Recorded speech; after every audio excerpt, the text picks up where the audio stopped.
YouTube. Okay, YouTube, I have finally come to realize one of the biggest problems on this channel has actually been. I did not realize that what I was supposed to be talking about was something completely different all along. I mean, I've talked about this, but now I have a much better idea of why people are so rebellious against my channel. I've come to realize it today. The reason is as follows. You see, people think that morality... People have a very bad understanding of morality, you see.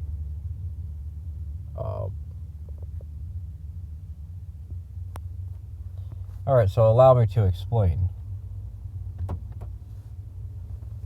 People think that morality is something that, because God is beyond all things, they think that God has no moral obligations to morality. They think with the presupposition that God always existed and that morality happens temporally, then they're saying, oh, well, morality isn't eternal because it's temporal and time didn't always exist. So they're saying, oh, well, morality didn't exist until time existed. Well, honestly,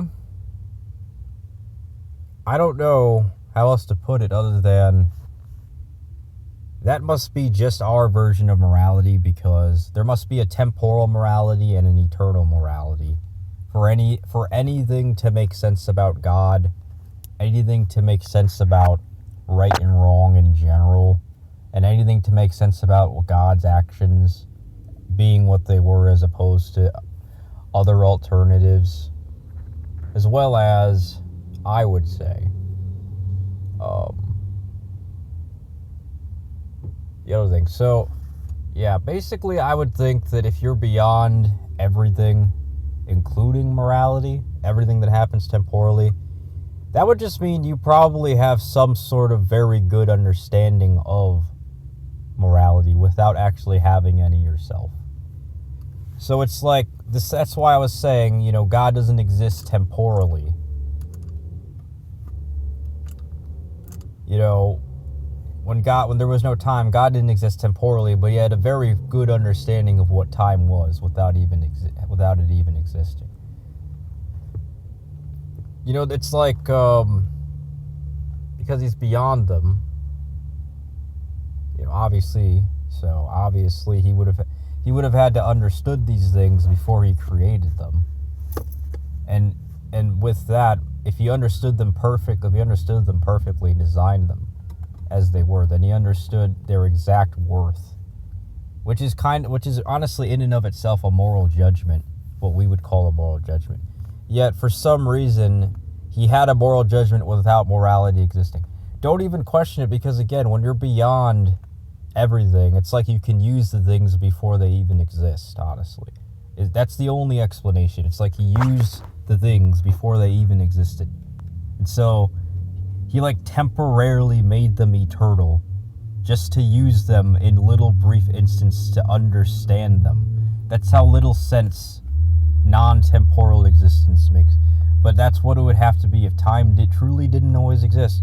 And I've given proof, and others have given proof throughout history. You know, clearly time, we at least presuppose that much, which is the first step.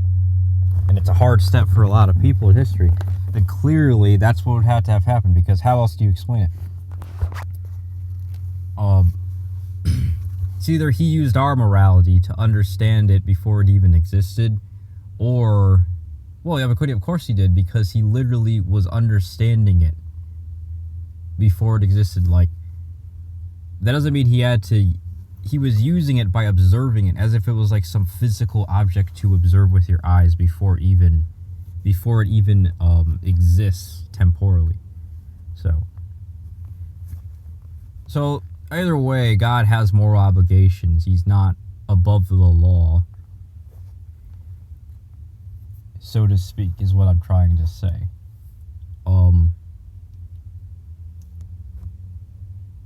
And he never really could have been, considering the... I guess you could even say maybe then it's not that morality isn't temporal, is only temporal. I think it's just that it's both. I think that it's eternal and it's temporal. I mean, eternal things are temporal, obviously, you know. There's eternal things that can have existed eternally, but then start to exist in both ways. Once temporal. I mean, I feel like it's like morality was eternal, but then all of a sudden, somehow, temporality started to exist because God created it, and then because of that, somehow, I guess you could say God made morality become not just eternal, but he also turned it into something temporal. So it has to be both simultaneously, otherwise this doesn't add up. It can't be that morality is just like eternal, but then it's not temporal, because we know it's temporal as we can make moral judgments in a temporal existence. So it's at least temporal, but I just showed that it must have also been eternal for him to even be able to comprehend it.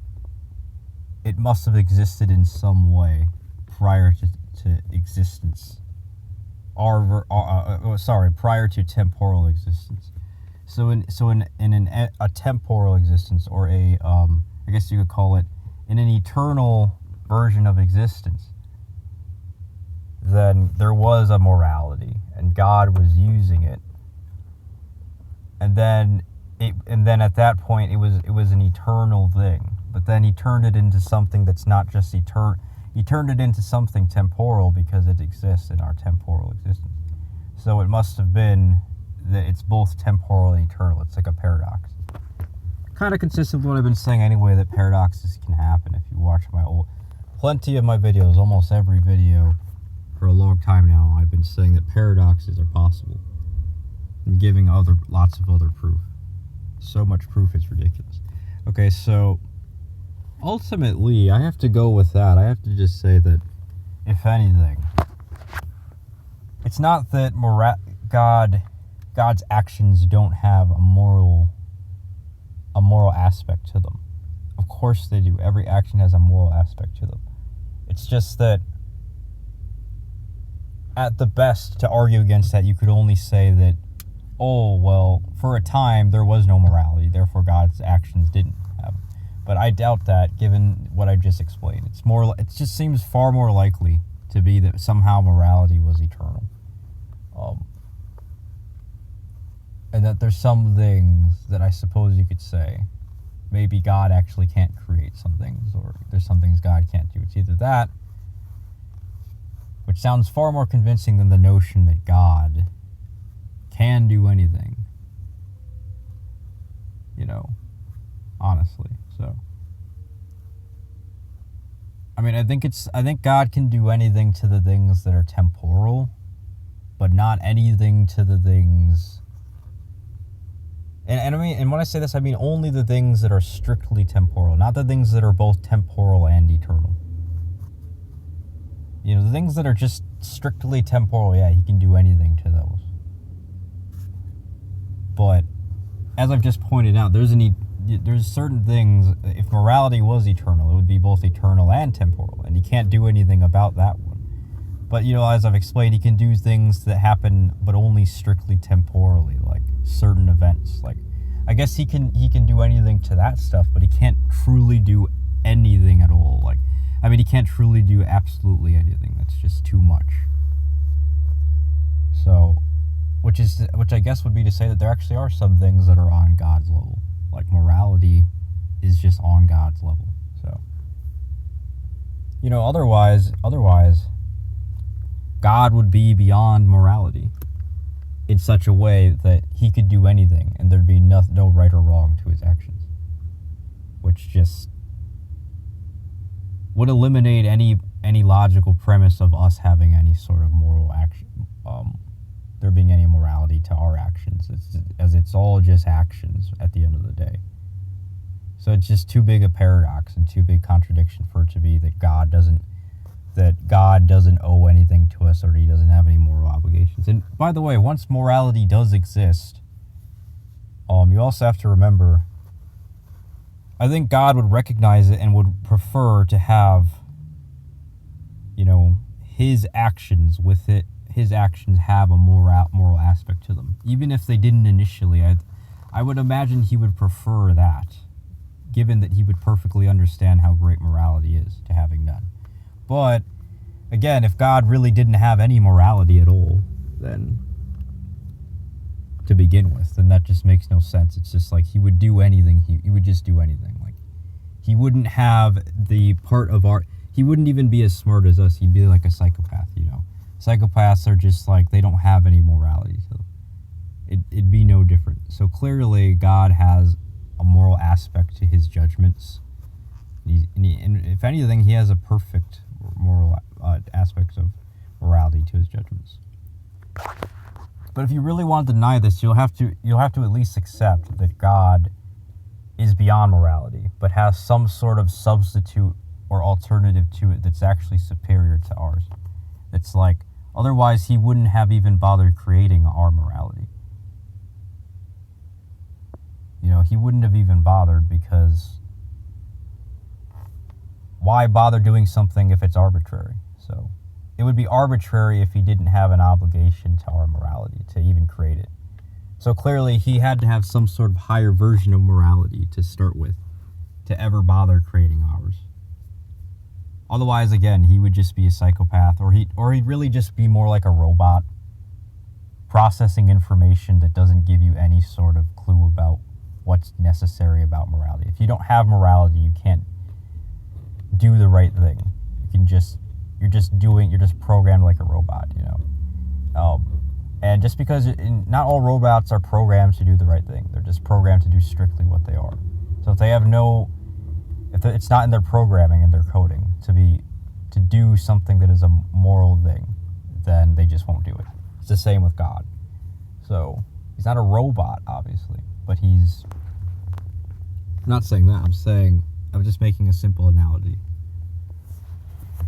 So of course he was beyond our morality, which is pretty much the same morality as the eternal morality. It's just slightly different because it's temporal. So the way it deals with time is the only real difference. So to anybody using the Bible or the Christian arguments that, God has no moral obligations to us, and he just does it out of the kindness, or does it out of his grace. When you say grace, you're kind of just talking about morality anyway. So he does have I guess it could be true depending on what definitions of these words you're using. Because people will invent definitions just to avoid the truth. They'll start reinventing the meaning of what they were saying and make it official so that they could be right in some sense. But ultimately, it doesn't change that what I'm saying is true. What I was saying in this argument is true. And I've been arguing this stuff for a while anyway. But I took it upon myself today to word it better than I have before. Because I included the fact that God obviously didn't always exist, and that time didn't always exist. You have to perfectly understand what existence is in relation to... You have to perfectly understand what existence is compared to time. You have to understand what existence is versus non-existence versus time versus all these things. If you don't understand, if you're missing some of them, it's going to be pretty difficult.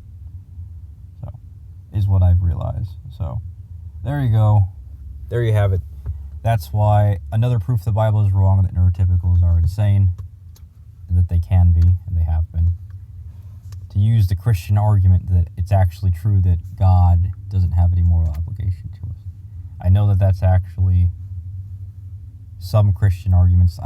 I've heard some Christians say that's true and others say it isn't.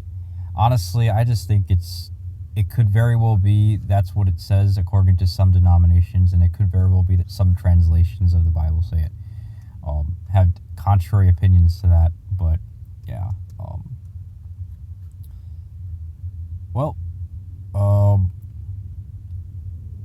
Yeah, and the only other thing you could say is that, well, if I was wrong about this, it would actually probably be true that neurotypicals already understood it, and as such wanted to rebel not in craziness, but out of an inability to understand if God is psychopathic or not. It would just be an eternal hell.